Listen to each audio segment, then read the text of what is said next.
Assalamualaikum warahmatullahi wabarakatuh. Halo anak-anak, apa kabar hari ini? Semoga kita semua selalu dalam keadaan sehat walafiat. Selamat datang di kelas seni tari kelas 7 semester Gasal bersama saya Ani Rahayu Ningsih. Di video ini kita akan membahas materi seni tari kelas 7 unit 1, yaitu fungsi tari tradisional di Indonesia. Simak videonya sampai selesai.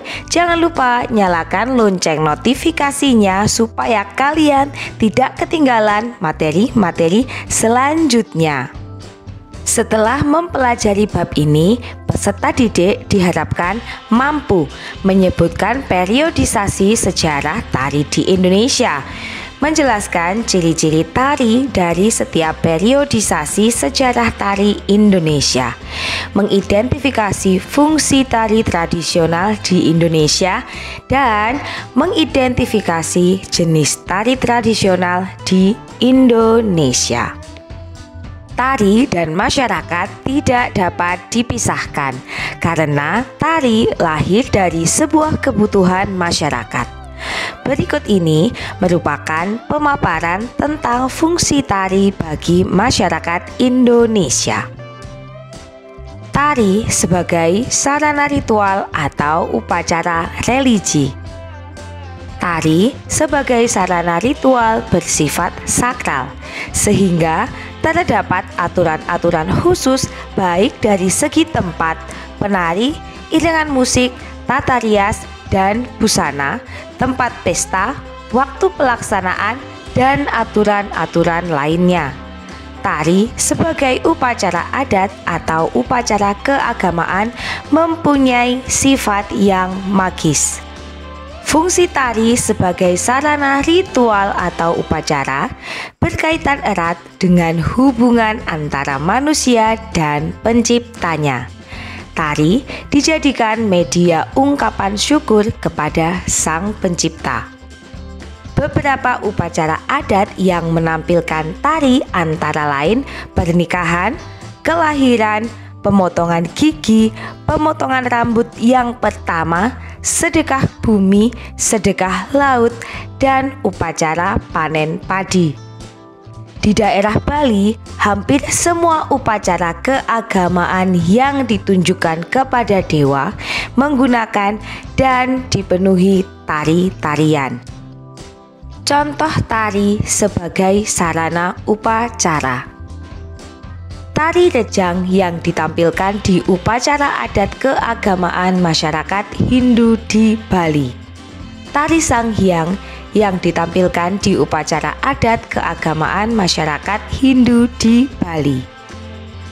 Tari hudok atau tari topeng dari suku Dayak di Kalimantan yang ditarikan ketika hendak membuka lahan pertanian.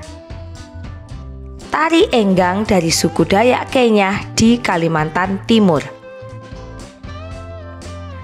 Tari burung enggang wajib diadakan pada setiap upacara adat suku Dayak Kenyah.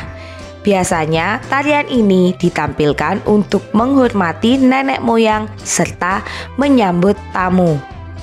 Tari seblang dari Banyuwangi, Jawa Timur yang semuanya berhubungan dengan acara panen padi. Tari tiban dari Jawa Timur, sarana ritual untuk mendatangkan hujan. Tari tortor dari Sumatera Utara sebagai penghormatan kepada leluhur. Tari Mak Badong dilaksanakan dalam upacara kematian masyarakat suku Toraja di Sulawesi Selatan.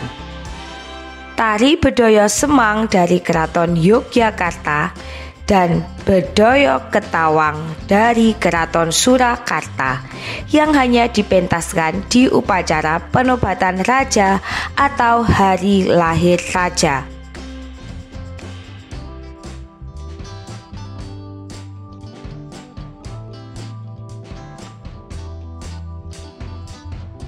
Secara lebih khusus, tari sebagai sarana ritual memiliki ciri-ciri sebagai berikut. Yang pertama, Gerakan dominan tidak berpola secara jelas dan umumnya meniru gerak-gerak alam seperti gerak binatang, tumbuhan, dan lain-lain. Ciri yang kedua, bersifat magis atau mistis dan religius. Ciri yang ketiga, gerak, tata rias, busana, dan iringan tari bersifat sederhana. Ciri selanjutnya yaitu memiliki aturan khusus baik untuk penari, struktur pertunjukan, tempat pertunjukan, ataupun waktu pelaksanaan. Tari sebagai sarana hiburan atau pergaulan. Tari berjenis ini merupakan tari yang memiliki tujuan untuk menghibur tanpa menekankan nilai estetis dan nilai komersil, sehingga tidak memerlukan persiapan untuk melakukannya. Untuk jenis tari yang berfungsi sebagai hiburan atau pergaulan, setiap orang memiliki gaya sendiri-sendiri karena tidak memiliki aturan yang ketat untuk tampil di atas pentas. Umumnya, tari hiburan dilakukan secara kelompok atau massal dan terjadi interaksi antara penonton dan penari dan merupakan salah satu media komunikasi sosial. Contoh tari sebagai tari hiburan atau pergaulan.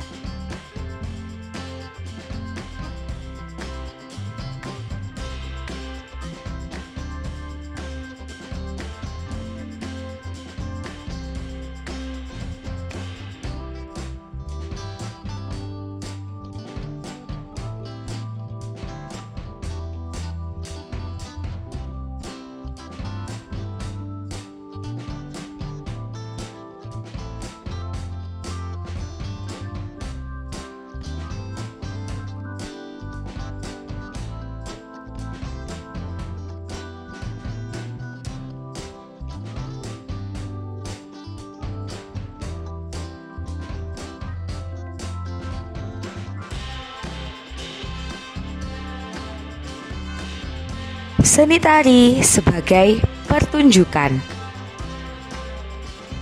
Tari sebagai pertunjukan harus mempertunjukkan sesuatu yang bernilai seni tinggi dan berusaha untuk menarik perhatian penonton.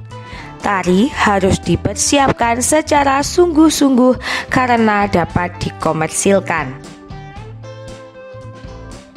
Adapun tari yang ditampilkan sebagai tari pertunjukan adalah tari yang diciptakan oleh koreografer secara khusus, sesuai dengan kebutuhan tema pertunjukan, seperti untuk ujian akhir mahasiswa seni tari atau pertunjukan tari tradisional dalam sebuah misi budaya, pariwisata, ataupun pertunjukan tari. Tari untuk pertunjukan akan sangat memperhatikan nilai-nilai keindahan dalam segi gerak, tata rias, tata busana, dan tata teknik pentasnya. Dalam tari yang berfungsi sebagai tari pertunjukan, penonton tidak dapat ikut menari. Interaksi antara penonton dan penari dimungkinkan terjadi jika hal tersebut menjadi sebuah konsep pertunjukan yang sudah direncanakan. Ciri-ciri tari pertunjukan yaitu pementasan di tempat khusus, adanya faktor kreativitas, adanya evaluasi dari karya tersebut, dan adanya penonton. Seni tari sebagai sajian wisata. Seni tari merupakan salah satu unsur yang dapat dijadikan sebagai daya tarik bagi wisatawan. Di negara-negara berkembang, tari yang berfungsi sebagai pertunjukan atau presentasi estetis yang paling berkembang adalah seni pertunjukan yang disajikan kepada para wisatawan, terutama wisatawan mancanegara. Saat tari dapat dinikmati wisatawan di hotel dan di tempat-tempat wisata seperti pertunjukan sendera tari Ramayana yang dipertunjukkan secara berkala di panggung terbuka Candi Prambanan. Pertunjukan sendera tari ini ditampilkan untuk memberikan kepuasan wisatawan dalam kegiatan berwisata di Candi Prambanan.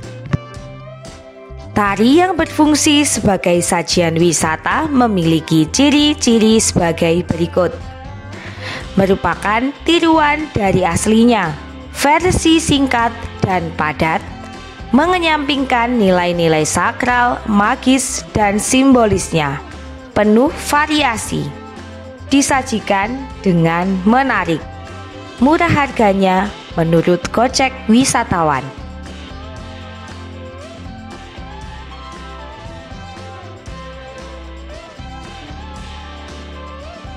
Demikian pembahasan kita kali ini pada materi fungsi tari tradisional di Indonesia. Sampai jumpa di video-video selanjutnya. Terima kasih telah menyimak materi ini sampai selesai. Thanks for watching. See you on next video. Wassalamualaikum warahmatullahi wabarakatuh.